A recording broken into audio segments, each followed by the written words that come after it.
ಇನ್ನು ರಾಜ್ಯ ಸರ್ಕಾರದ ವಿರುದ್ಧ ರೂಪೇಶ್ ರಾಜಣ್ಣ ಆಕ್ರೋಶವನ್ನ ವ್ಯಕ್ತಪಡಿಸಿದ್ದಾರೆ. ರಾಜ್ಯದಲ್ಲಿ ಎಂಇಎಸ್ ಬಂದ್ ಮಾಡುವಂತೆ ಆಗ್ರಹವನ್ನ ಮಾಡಿದ್ದಾರೆ. ಸರ್ಕಾರ ಕೂಡಲೇ ಎಂಇಎಸ್ ಬಂದ್ ಮಾಡಬೇಕು, ಗಡಿಯಲ್ಲಿ ಕನ್ನಡಿಗರ ರಕ್ಷಣೆ ಮಾಡಲೇಬೇಕು ಎನ್ನುವುದಾಗಿ ಆಗ್ರಹವನ್ನ ಮಾಡಿದ್ದಾರೆ. ಪದೇ ಪದೇ ಎಂಇಎಸ್ ಸಂಘಟನೆಯವರು ಉದ್ದಟತನವನ್ನ ಮೆರಿತಾ ಇದ್ದಾರೆ, ಪುಂಡಾಟವನ್ನ ತೋರ್ತಾ ಇದ್ದಾರೆ. ನಮ್ಮ ನಾಡಿನಲ್ಲೇ ಇದ್ದುಕೊಂಡು ನಮಗೆ ದ್ರೋಹ ಬಗೆಯುವಂತ ಕೆಲಸವನ್ನ ಮಾಡ್ತಾ ಇದ್ದಾರೆ. ಇಂಥ ಸಂಘಟನೆ ಇದ್ರೆಷ್ಟು ಬಿಟ್ರೆಷ್ಟು ಎನ್ನುವುದಾಗಿ ಆಕ್ರೋಶಗಳು ವ್ಯಕ್ತವಾಗ್ತಾ ಇರುವಂತದ್ದು. ಸದ್ಯ ಎಂಇಎಸ್ ಬಂದ್ ಮಾಡುವಂತೆ ರೂಪೇಶ್ ರಾಜಣ್ಣ ಆಕ್ರೋಶವನ್ನ ವ್ಯಕ್ತಪಡಿಸಿದ್ದಾರೆ. ಈಗಾಗಲೇ ಸರ್ಕಾರ ಅಂದ್ರೆ ಈಗಾಗಲೇ ನಿಮ್ಗೆ ಹತ್ತಿಕ್ಕೋ ಕೆಲಸ ಮಾಡ್ತಾ ಇದ್ದಾರೆ ಅನ್ಸ್ತಿದೆ.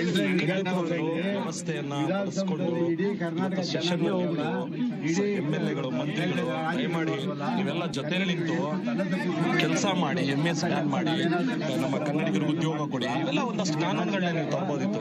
ನೀವು ಸಿಡಿ ಪೆನ್ ಡ್ರೈವ್ ಅಂತ ನೀವು ಸಮಯ ವ್ಯರ್ಥ ಮಾಡಿಕೊಂಡು ವೋಟ್ ಹಾಕಿರೋರ್ಗೆ ಅವಮಾನ ಮಾಡ್ತಾ ಇದ್ದೀರಾ, ವಿಧಾನಸೌಧಕ್ಕೆ ಅವಮಾನ ಮಾಡ್ತಾ ಇದ್ದೀರಾ, ಮತದಾರರಿಗೆ ಅವಮಾನ. ಗಮನಿಸ್ತಾ ಇರಬಹುದು, ರೂಪೇಶ್ ರಾಜಣ್ಣ ಅವರು ಆಕ್ರೋಶವನ್ನ ವ್ಯಕ್ತಪಡಿಸಿರುವಂತಹ ಪರಿಯನ್ನ ನೀವಿಲ್ಲಿ ನೋಡ್ತಾ ಇದ್ದೀರಾ. ಸರ್ಕಾರದ ವಿರುದ್ಧ ರೂಪೇಶ್ ರಾಜಣ್ಣ ಆಕ್ರೋಶವನ್ನ ವ್ಯಕ್ತಪಡಿಸಿದ್ದಾರೆ. ರಾಜ್ಯದಲ್ಲಿ ಎಂಇಎಸ್ ಅನ್ನ ಬಂದ್ ಮಾಡುವಂತೆ ಆಗ್ರಹವನ್ನ ಮಾಡಿದ್ದಾರೆ. ಸರ್ಕಾರ ಕೂಡಲೇ ಎಂಇಎಸ್ ಅನ್ನ ಬಂದ್ ಮಾಡಬೇಕು, ಗಡಿಯಲ್ಲಿ ಕನ್ನಡಿಗರಿಗೆ ರಕ್ಷಣೆಯನ್ನ ನೀಡುವಂತ ಕೆಲಸವನ್ನ ಮಾಡಬೇಕು ಎನ್ನುವುದಾಗಿ ಆಗ್ರಹವನ್ನ ರೂಪೇಶ್ ರಾಜಣ್ಣ ಅವರು ಮಾಡಿದ್ದಾರೆ.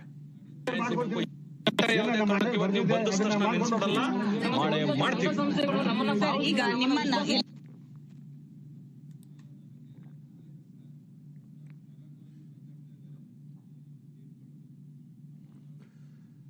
ಇನ್ನು ಸಾರಾ ಗೋವಿಂದ್ ಅವರು ಕೂಡ ಮಾತನಾಡ್ತಾ ಇದ್ದಾರೆ. ಅವ್ರು ಏನ್ ಹೇಳ್ತಾ ಇದಾರೆ ಬನ್ನಿ ನೋಡೋಣ. ನೋಡಿ, ನಮಗೆ ಯಾವುದೇ ಅಧಿಕಾರ ಇಲ್ಲ, ನಾವ್ ಏನ್ ಮಾಡ್ಬೇಕು ಅದನ್ನ ಮಾಡ್ತೀವಿ. ಈ ಹೋರಾಟ ನಿಲ್ಲೋದಿಲ್ಲ. ಈ ಹೋರಾಟವನ್ನ ಒಂದಲ್ಲ ಒಂದು ರೀತಿಯಲ್ಲಿ ಕನ್ನಡಿಗರ ಪರವಾಗಿ ಮುಂದುವರಿಸೋಕೆ ಹೋಗ್ತೀವಿ. ಇಡೀ ಕರ್ನಾಟಕದ ಕನ್ನಡಿಗರು ಇವತ್ತಿನ ಪರಿಸ್ಥಿತಿಯನ್ನ ನೋಡಿದರೆ ಅವರೆಲ್ಲ ನಮ್ ಜೊತೆ ಇರ್ತಾರೆ.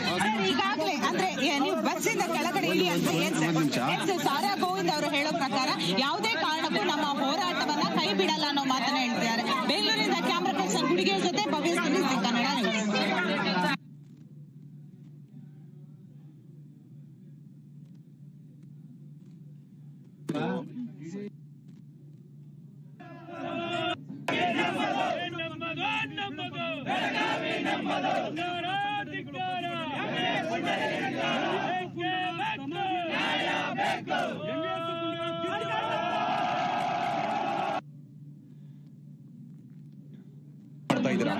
ವಿಧಾನಸೌಧಕ್ಕೆ ಅವಮಾನ ಮಾಡ್ತಾ ಇದ್ದೀರಾ, ಮತದಾರರಿಗೆ ಅವಮಾನ ಮಾಡ್ತಾ ಇದ್ದೀರಾ, ಪ್ರಜಾಪ್ರಭುತ್ವಕ್ಕೆ ಅವಮಾನ ಮಾಡ್ತಾ ಇದ್ದೀರಾ.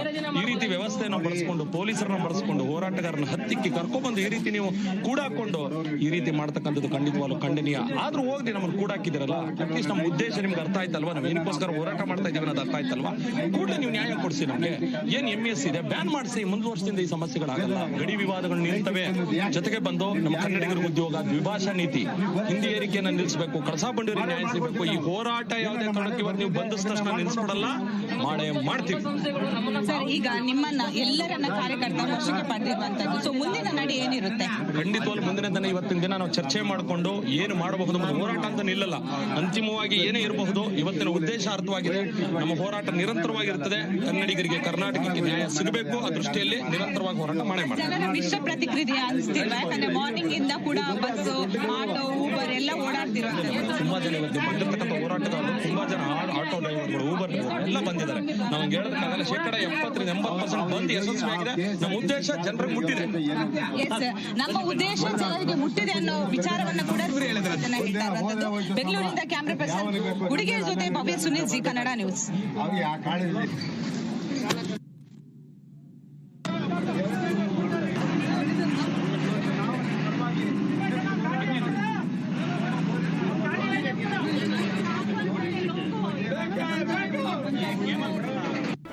ಜಿ ಕನ್ನಡ ನ್ಯೂಸ್ ಈಗ ನಿಮ್ಮ ಮನೆಯಲ್ಲೇ ನೋಡಿ. ಎಲ್ಲ ಕೇಬಲ್ಗಳಲ್ಲಿ ಈಗ ಲಭ್ಯ.